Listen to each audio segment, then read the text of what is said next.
Bolalar mana masalan olib kelishadi-da, olib tashlasak bo'lmaydimi shu tishini deb lishniy раз bola bilan anaqa qilgisi kelmaydi, kelib davolatgisi kelmaydi. На самом деле haqiqat ko'pincha o'zi olib tashlagandan ko'ra davolab shu tishi o'z holida tushgani yaxshi-da, o'zini yo'li bilan, нежели чем oldirib tashlagandan ko'ra. Ikkinchisi shu juda ko'p katta количество bolalarda gigiyena yomonligi.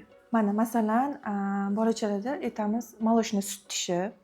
Sut tishi nima uchun kerak? Bizda, например, tepada organizm shunaqa устроен, постоянно tish itarib chiqish kerak sut tishga. Agar u olinsa, например, keyinchalik u как patologiya bo'lib, chiqmay qolish ehtimoli ham bo'ladi. Shunaqa patsientlarimiz ham bo'lgan.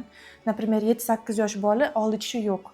Ularga biz protez yasab berishga majbur bo'lganmiz, chunki deganda protez shu narsani o'rnini berib turadi. Chunki u, например, bola juda kichkina paytida tishlari yomon karies bo'lib ketgan, o'shaning uchun oldirib tashlashgan.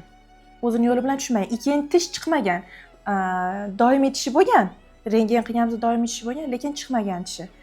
O'shaning uchun keyin majbur bo'lganmiz protez yasashga, chunki tepadagi tishlarini tortib chiqarishga ishqalanadi. Ishqalangan hisobiga keyin doimiy tishlar chiqib keladi. Shuning uchun oldirishni tavsiya qilmaymiz. Aziz ota-onalar, agar farzandingizda tishida karies bo'lsa, uni oldirishga emas, balki davolatishga, vrachga qabuliga yozilib kelib, uni davolatishingizni tavsiya etamiz.